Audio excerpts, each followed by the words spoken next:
versículo 7. Se você achou, diga achei. Curve a sua fronte, vamos orar ao Senhor.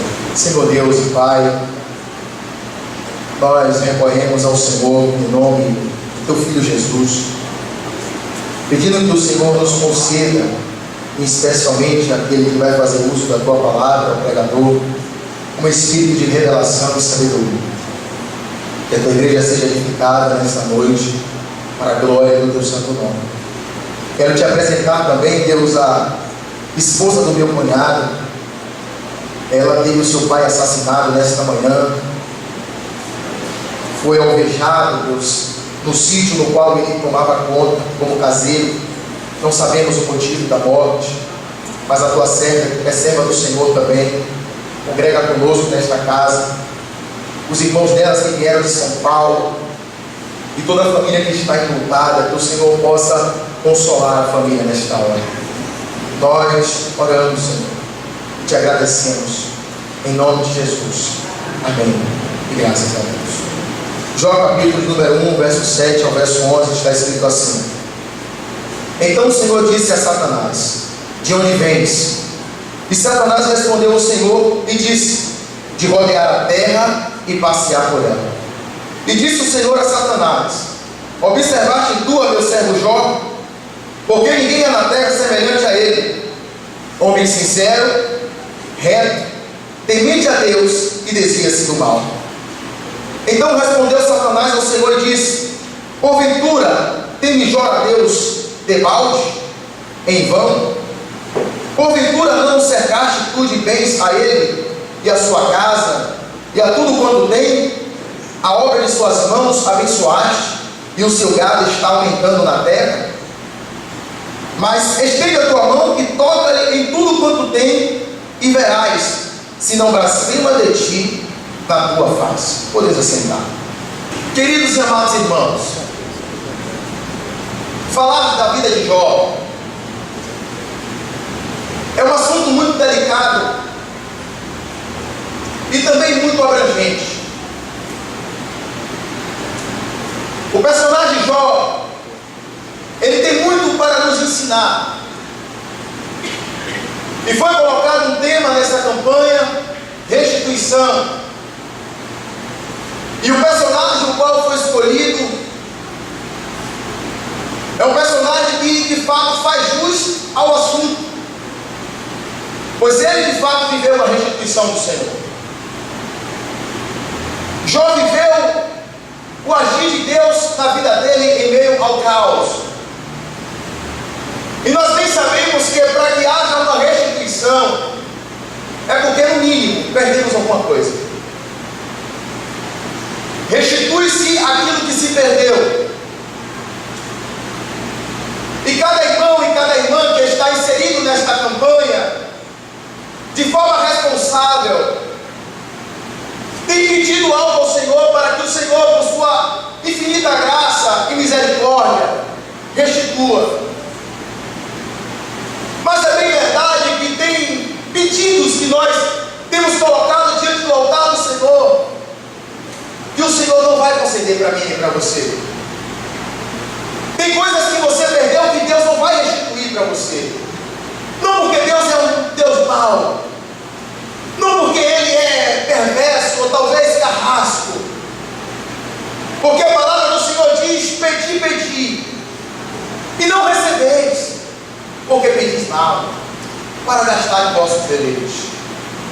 O Senhor quer restituir em nossas vidas aquilo que seja para louvor dEle. Portanto, que comais, que bebais, que façais qualquer outra coisa, fazei tudo para a glória de Deus. Por mais responsáveis que estejamos inseridos nessa campanha, por mais sincero que tenha sido os nossos corações diante do Senhor,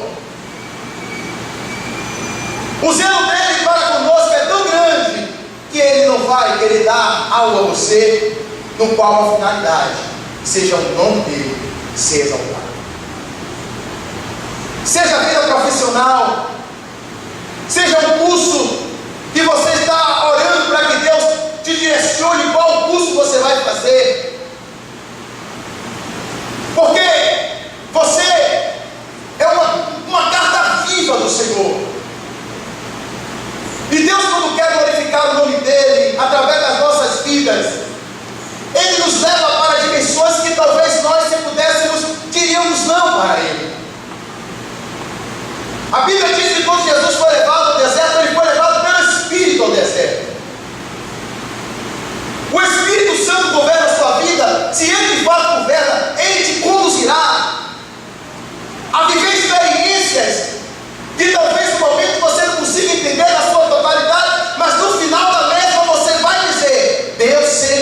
exaltado. Portanto, que você quer fazer qualquer coisa, seja para a glória de Deus, não para o bem próprio, não para uma glória própria, não para uma vanglória, uma glória em vão. É óbvio que o Senhor nos beneficia com coisas, com trabalho, com profissões, com casas, porque estamos vivendo nesta terra. Você tem que morar em algum lugar, você tem que dormir em alguma cama, você tem que vestir alguma roupa, e Deus sabe que você precisa de tudo isso. Mas nessa nossa peregrinação cristã, nessa nova caminhada, para você que entregou a sua vida a Cristo recentemente, estamos inseridos em uma responsabilidade muito grande. Viver a restituição de Deus é algo prazeroso, mas no momento do caos, vem o pensamento em parar, vem o pensamento em desistir, vem o pensamento em olhar para trás. Mas a Bíblia diz que existia um homem, e esse homem, o nome dele era Jó. Este homem tinha bala na agulha, este homem tinha grana, este homem tinha dinheiro, este homem tinha muitas propriedades, esse homem tinha servos, ele tinha ovelhas, ele tinha bois, ele tinha uma reputação, ele tinha um nome a zelar. Mas a Bíblia diz que em um certo tempo, Satanás vai diante de Deus. E quando Satanás vai diante de Deus, eu estava lendo esse texto, dialogando com o texto, e o texto dialogando comigo. Eu não sei se você vive essa experiência, mas tem momentos que nós lemos a Bíblia que o Senhor nos leva e você começa como se você estivesse lá. Não é um arrebatamento no sentido, eu entendo isso como revelação da palavra. E tem momentos que você está lendo e Deus revela a palavra. E quando eu olhei o Satanás se apresentando, a princípio parece que Deus é um Deus mau, que pega um homem honesto e bota para ele viver as piores realidades desta vida. E o livro de Jó é tão interessante, porque quando você lê o livro de Jó, a pergunta que vem é: por que coisas ruins acontecem com gente boa? Porque todo sujeito pratica maldade, e que ele colhe a maldade, ele está colhendo o que ele plantou. Mas tem pessoas que estão vivendo um caos e estão se perguntando: aonde foi que eu errei? Será que eu pequei? Será que eu transgredi a lei do Senhor? Será que eu tratei alguém mal? Mas o livro de Jó nos ensina que coisas ruins acontecem com pessoas boas, que praticam a bondade. E nem sempre uma aprovação é sinônimo de pecado, é sinônimo de consequência pecaminosa. Nós temos como exemplo o nosso Senhor Jesus, que padeceu por mim e padeceu por você. Ele padeceu por nós, e é por isso que nós estamos aqui. Porque um homem honesto, um homem justo, ele morreu comigo e você. E nos vimos com esse dilema. E a primeira consideração é que se eu quero viver uma restituição de Deus na minha vida, eu preciso entender e compreender que o reino espiritual é um reino que traz responsabilidade e compromisso, é algo sério. Não é uma brincadeira, não é um passatempo, é algo que envolve a eternidade. E quando o Senhor diz para Satanás acerca de Jó, Satanás diz assim: com tudo que ele tem. De onde vieste, Satanás? De rodear a terra e passear por ela. E aí o Senhor diz: você viu Jó?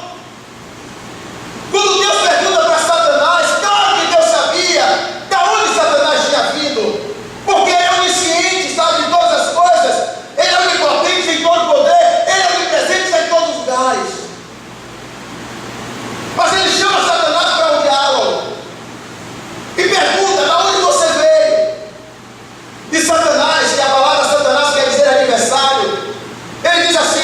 de rodear a terra e passear por ela. Aí Deus pergunta: você viu Jó? Claro que Deus sabia que Satanás viu Jó. E a resposta de que de fato Deus sabia está na própria resposta que o diabo dá. Porque quando Deus fala de Jó, Deus fala que ele é um homem íntegro, que ele é um homem reto, que ele é um homem que teme a Deus e que ele é um homem que se desviava do mal. 4 características positivas Deus sinaliza acerca do personagem chamado Jó. Aí quando Deus fala de Jó, o diabo diz: com tudo que ele tem, ou seja, o diabo estava observando Jó e Deus já sabia que ele estava observando Jó. Da onde veio? De passear a terra, de rodar por ela. Você viu Jó? Eu vi, mas ele tem muito bem. Com tudo que Jó tem, é fácil de adorar, é fácil de exaltar. O diabo sabia que Jó tinha bois, o diabo sabia que Jó tinha ovelhas, o diabo sabia que Jó tinha um nome a zelar, o diabo sabia que Jó tinha sua reputação e que ele tinha servos. A primeira impressão é que Deus é um Deus mau, mas Deus deixou Satanás para o diabo para se tratar de um servo dele que está na superfície do planeta Terra, e o nome desse servo é Jó. E o que foi que eu entendi quando eu li esse texto em casa? Eu estou sendo observado. Eu estou sendo observado. O inimigo está te observando. Não tem como se esconder do nosso adversário. Eu lembro de um jovem que ele era viciado em pornografia. Ele era cristão, tinha entregado a vida dele a Cristo, mas ele estava preso à pornografia. E esse jovem, conversando com um irmão maduro, esse jovem falou que tinha essa debilidade na sua vida espiritual. E ele falou para aquele irmão maduro: o que é que eu faço para parar? Aquele irmão maduro falou para ele: olha, toda vez que você for colocar em prática o pecado da pornografia, Satanás vai estar perto de você.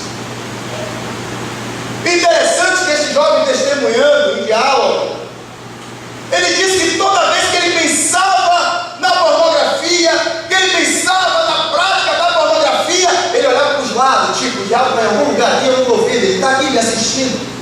Isso gerou medo no coração dele, e ele não pegou mais na pornografia. Porque o diabo está te assistindo, você sabe disso? Não existe crente blindado no qual o diabo não assista a ele. No jardim do Éden, que Deus plantou, ele estava lá, a serpente estava lá. E nesse momento de restituição, eu preciso entender e compreender que eu estou sendo observado pelo meu adversário, e o meu adversário não são os irmãos. Eu também não sou adversário dos irmãos. O meu adversário não é a igreja do lado direito, nem a igreja do lado esquerdo. O meu adversário tem um nome, o nome dele é Satanás. E ele está me assistindo, ele está me observando. Ele observa o seu celular, as fotos que você recebe no seu celular, o site que você acessa, as amizades que você se relaciona, a sua conduta na faculdade, a sua conduta no trabalho. Ele está te olhando, queira você ou não. Você está sendo observado pelo seu adversário. Jó tem muitas coisas. Toca no que ele possui e verás se ele não vai blasfemar na tua face. Satanás faz uma grande acusação diante de Deus. Satanás associa a integridade de Jó, o temor de Jó, a fidelidade de Jó, a prudência de Jó aos bens que Jó possuía.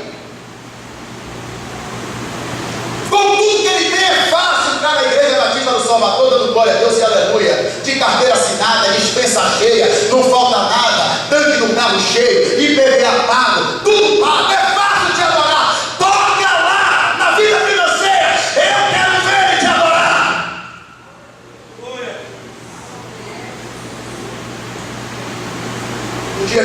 entrou na casa de oração e levantou a sua mão e disse: eu entreguei a minha vida a Jesus. Você está e assumiu uma guerra travada contra Satanás.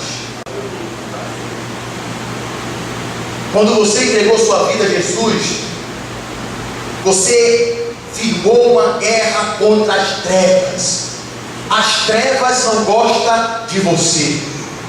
Satanás, que é o seu adversário, ele não quer que você viva a restituição de Deus. Ele não quer que você viva o novo de Deus. Ele não quer que você viva uma experiência nova com Deus. Ele quer ver você parado, estagnado, em um canto, largado, jogado.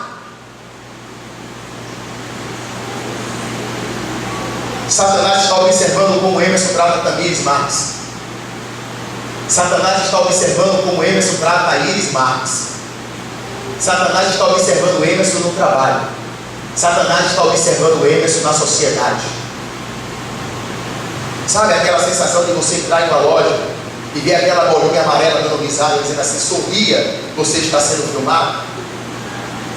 Eu não sei se eu digo sorria, eu não sei se eu digo fique triste, mas uma coisa é fato: você está sendo filmado. O diabo tinha uma resposta de imediato, uma resposta pronta. Tem visto meu servo Jó? Claro que eu tenho visto ele. Claro que eu tenho visto ela. Vai tudo bem. O Senhor permite que passemos por situações para ver onde está a motivação do nosso coração. Porque tem muitas pessoas que entram na casa do Senhor não para buscar a Deus, mas para buscar o gozo de Deus. Eu chego no trabalho, a minha filha vem correndo: papai trouxe o que para mim? Ela quer um queimado, ela quer um Danone. Antes ela vinha me beijava, agora ela: papai trouxe o que para mim? Ela está querendo meu gozo. Eu queria tanto que ela dissesse: papai, senti saudade do Senhor, mas ela trouxe o que para mim? Aí eu não trouxe nada. Às vezes tem um queimado, às vezes tem um biscoito. Mas às vezes somos assim, entramos na igreja: papai, Deus, papai, trouxe o que para mim, papai? Trouxe uma carteira de trabalho assinada, papai? Trouxe uma esposa bonita, papai? Trouxe um marido, um homem bonito, com um abdômen, um corpo de Deus grande? Trouxe o que para mim, papai? Trouxe um carro, trouxe uma casa, trouxe o que para mim, papai? E papai vai dizer: sabe o que eu trouxe para você? Eu trouxe a vida eterna, porque tudo nesta vida passa, mas a minha palavra, ela não passa. Esta palavra, ela não passa. Esta palavra, ela queima, ela arde em nosso coração.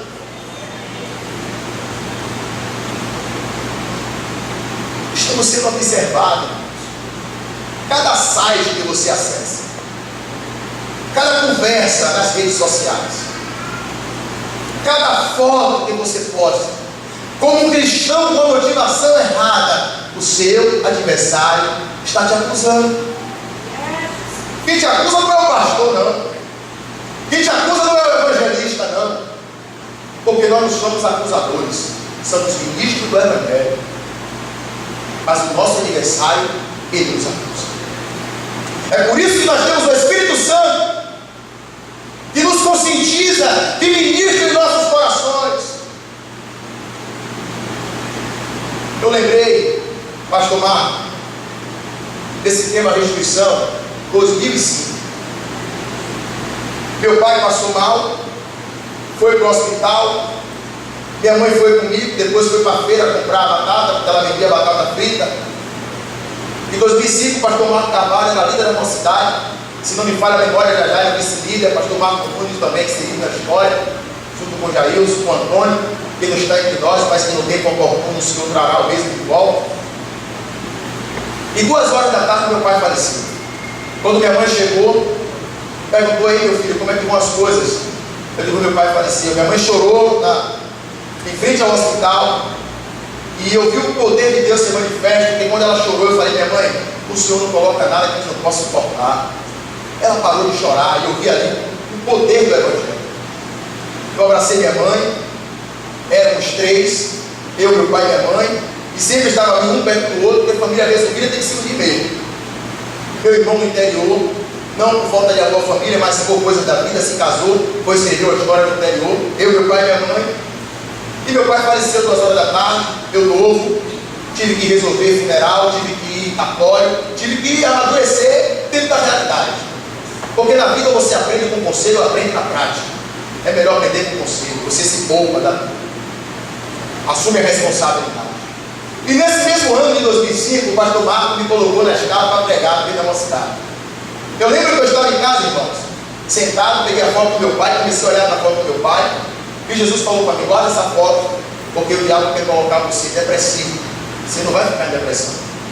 Eu peguei, guardei a foto, e eu lembro o tema, 2005, meio da nossa cidade, o tema foi: seja feita a tua vontade. Foi difícil para me pregar. Porque, irmãos, falar de restituição, quando já se passou pelo caos, ou quando ainda não se passou pelo caos, é uma coisa. Mas falar em ter a restituição quando você está inserido no caos, parece que o texto vem com gosto diferente, a palavra vem com sabor diferente. Uma irmã liga para mim e fala: irmão, essa paz do Senhor, eu digo: pai, tudo bem? Tudo bem. Ela disse: quero compartilhar algo com o irmão, não creio? Fica à vontade, não, pode falar. Ela, o que o irmão está passando é porque Deus não quer que o irmão conte história do mundo. Deus está amadurecendo o irmão, e tudo que está acontecendo na vida do irmão é para a glória de Deus. Eu trabalhando, já isso foi no meu trabalho, e às vezes como amigo a gente dá um versículo para o irmão e pensa que é mais um versículo dentre muitos, mas para a gente que está precisando, a gente sabe que não é mais um versículo. Não desprezando a palavra, não me interpretem mal.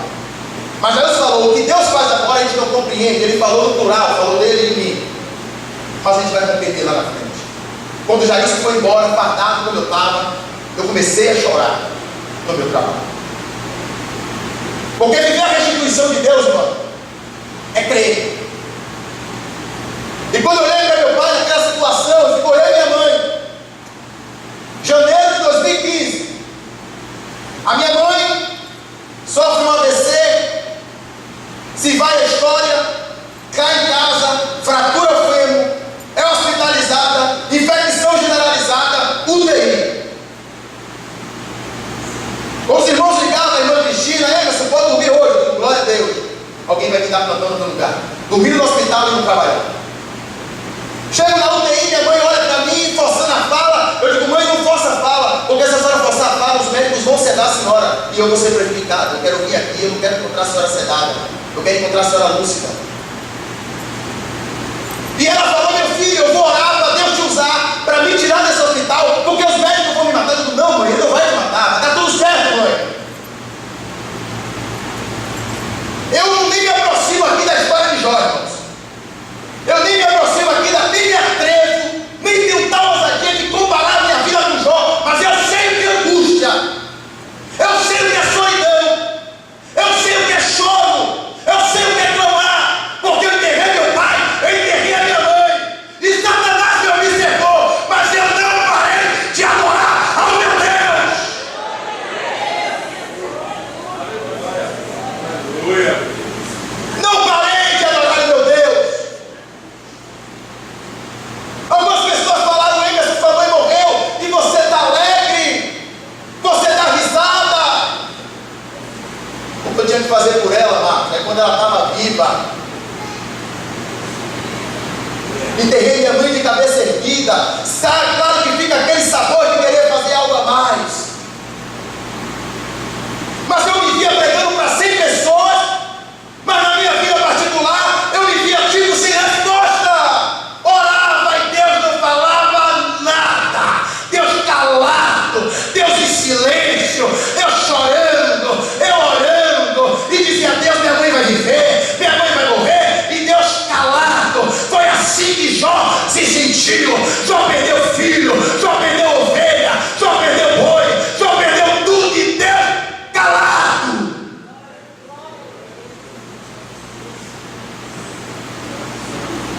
Deus fala alguma coisa,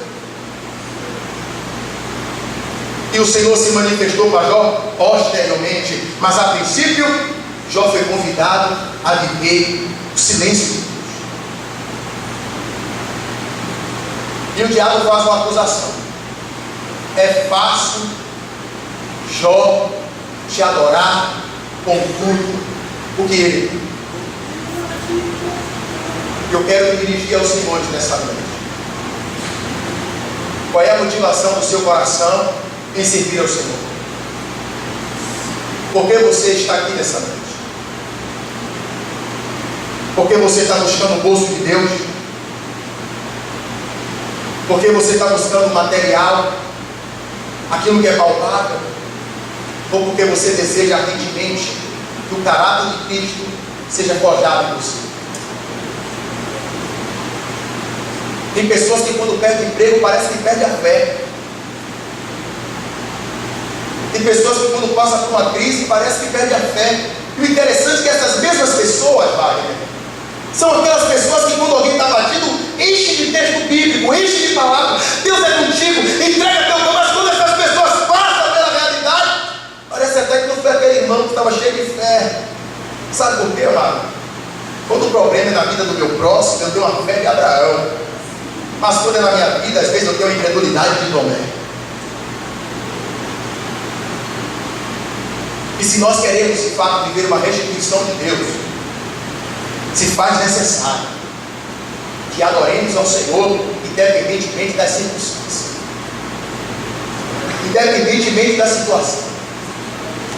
Não compare Deus com uma carteira de trabalho assinada. Não compare Deus com um bem, seja um carro, seja uma casa. Não.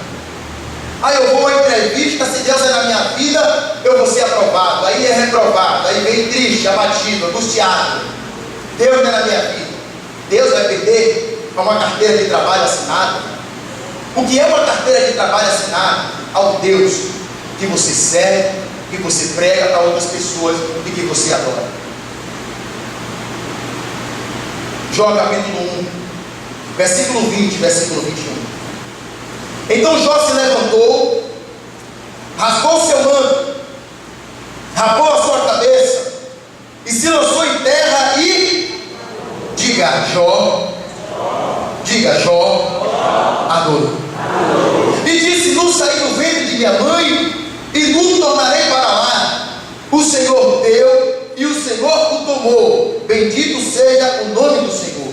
Em tudo isso Jó não pecou, nem atribuiu a Deus falta alguma. Glória a Jesus. Glória a Deus. A dimensão de Jó com Deus era uma dimensão tão profunda e tão sublime que nem ibope Jó deu para o diabo. Talvez algum cristão diria: o diabo tomou meu emprego. Talvez algum cristão diria: fizeram um trabalho para mim, que eu já vi crente com medo de trabalho. E eu falei: se botar meu nome na boca do sapo, eu tenho pena do sapo, porque vai ficar sem comer, com a boca costurada e vai morrer. Porque você é lavado pelo sangue do Cordeiro, você foi coberto com o sangue que foi derramado na cruz. Palavra de maldição, inveja, feitiçaria não vai prosperar, porque nenhuma arma forjada contra ti prosperará. Jó não deu nem golpe para o diabo. Outros diriam: o diabo tomou, o diabo me prejudicou. Jó não. Deus está no negócio, é Deus que é o protagonista, é Ele que escreve a história, é Ele que dá, é Ele que toma. Na minha vida não acontece nada, tem que passar pela mão de Deus, tem que passar pelo controle de Deus. A tua vida está na mão do grande eu sou. Ele é o teu Deus, Ele é o teu pastor, Ele é o teu refrigério, Ele é o teu patrocínio, Ele é o teu sustento. Não vamos subestimar, sair por aí chutando garrafas em poste, quebrando pratos. Não, Deus não chamou você para isso. Mas não tema, não tema, porque já foi feito, já está consumado. Você está coberta com o sangue do Cordeiro. O seu casamento está debaixo do sangue do Cordeiro. A sua família está debaixo do sangue do Cordeiro. A sua casa está guardada debaixo do sangue do Cordeiro. E Jó não deu igual para o diabo. O Senhor me deu, o Senhor tomou. Bendito seja o nome do Senhor. É Deus, amado, que está no controle da sua vida. Quem mais quer que nós experimentemos uma restituição, É Deus.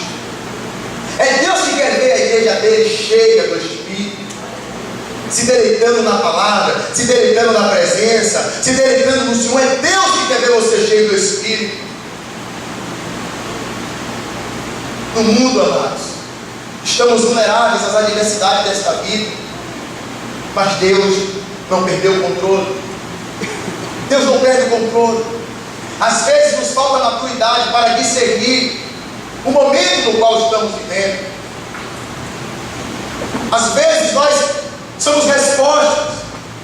Quantas vezes pregamos e alguém nos procura, irmão, que palavra, Deus mudou meu marido. Você, Deus, eu estou pregando, mudou o marido dela, mas não mudou meu irmão.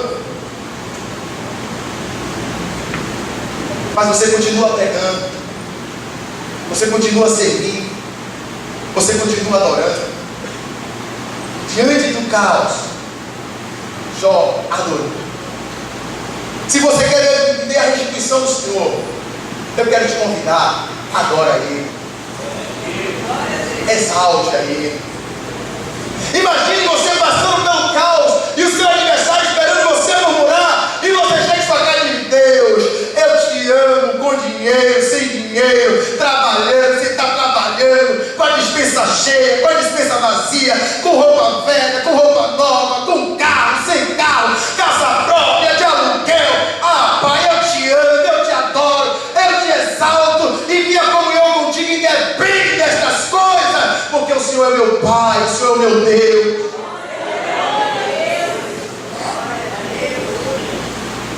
Quer viver restrição da tua instituição? Adora Ele em meio ao caos. Pega esse caos, pega essa situação que está tentando te colocar de cabeça para baixo, sabe? E adore a Deus, porque aquilo que hoje faz você chorar, amanhã você vai dizer: eu chorei por causa desse pirulito de provação. Porque quando nós estamos numa dimensão distante do Senhor, um pirulitinho, uma prova de pirulito, você vê um sorvete no cascalho, você vê um gigante. Mas quando você amadurece em Deus, você olha para o pirulito e diz: nem pirulito é, está parecendo até que é um queimadinho, é uma esquiz, é uma jujuba. Porque você tem um Deus que está contigo, independentemente da circunstância. E quando eu olho para essa experiência que eu passei, por um lado me alegro por ter adorado a Deus em meio a essas realidades, por outro lado vem o temor, digo: Deus, tem mais alguma coisa guardada, tem mais alguma prova? Porque não é fácil, amado. Não é fácil. Mas o Senhor, em meio ao caos, os planos dele a meu respeito e ao seu respeito permanece de pé. Aí em Jó 42, versículo 1, versículo 2: então respondeu Jó ao Senhor e disse: bem sei eu que tudo podes. Digam: meu Deus, tudo pode. E nenhum dos teus pensamentos pode ser impedido. Olha o que Jó falou: bem sei eu. Jó agora é convidado para uma experiência pessoal. Bem sei eu, não é bem me falaram, não é eu ouvi, eu li em algum lugar. Agora eu sei que Deus tem um projeto a meu respeito, e esse projeto não será frustrado. Aí agora a gente vai para Jó 42, 10, para entender o que o Senhor restituiu. E o Senhor virou o cativeiro de Jó quando orava pelos seus amigos, e o Senhor acrescentou a Jó outro tanto em dobro a tudo quanto dantes possuía. E o Senhor mudou o cativeiro de Jó. O Senhor retribuiu a ele em dobro, comparado ao que antes ele possuía. Jó era um homem íntegro, um homem sincero, um homem que temia a Deus, e um homem que se desviava do mal. É bem verdade que muitos querem viver a restituição, mas não tem integridade, não teme a Deus, não foge do mal, briga com o pecado, subestima o pecado, não vive uma vida reta. Quer viver a restituição de Deus? Busca a retidão dele, a integridade, o temor, o desviar do mal. A adoração que Jó tinha para com Deus não era uma adoração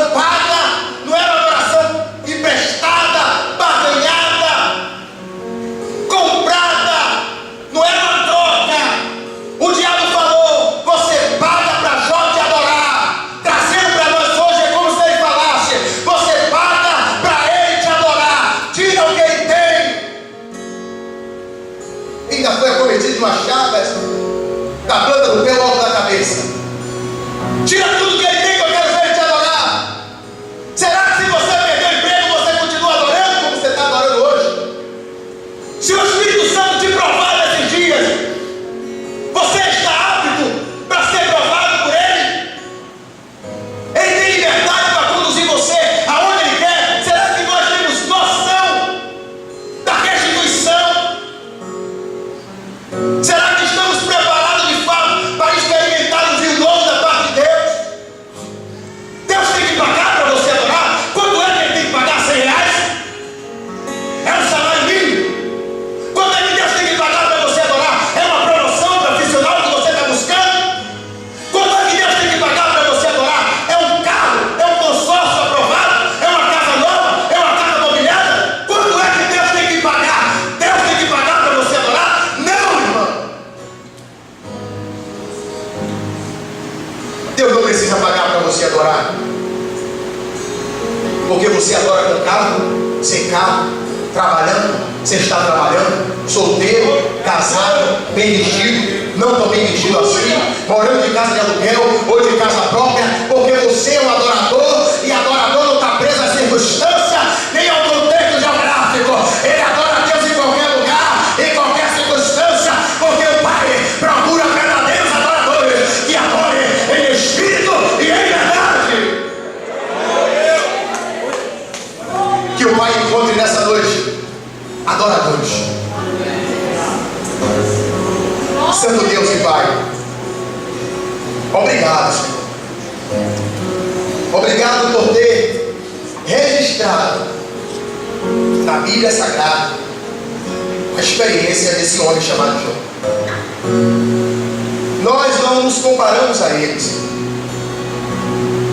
pois às vezes perdemos o emprego e nos abatemos, perdemos um filho, ou um pai, ou uma mãe, e nos abatemos. Mas esse homem não perdeu um filho, perdeu 10 filhos. Esse homem não simplesmente perdeu filhos, mas ele perdeu a sua saúde, foi acometido de uma chaga. Mas o diabo foi envergonhado na vida de Jó, porque Jó provou para o diabo: ó Pai, que te adora independente da circunstância. E nós recorremos ao Senhor. Perdoa as nossas murmurações, perdoa, Senhor, a nossa ingratidão. E se o nosso adversário tem nos acusado em alguma área, tapa essa brecha agora, pelo poder enviado do teu nome. Que possamos viver de forma vigilante, que o teu Espírito age em nós, e que o Senhor restitua em nós nessa noite a integridade, a honestidade, a sinceridade, o temor ao Senhor. Que voltamos a temer ao Senhor como temíamos no começo da nossa fé. Restitua em nós fome e sede pela tua presença. Restitua em nós comunhão contigo. E que naquilo que o nosso adversário nos acusa, que agora, pelo poder enviado do teu nome, que ele seja arrependido em nome de Jesus. E que saiamos daqui como na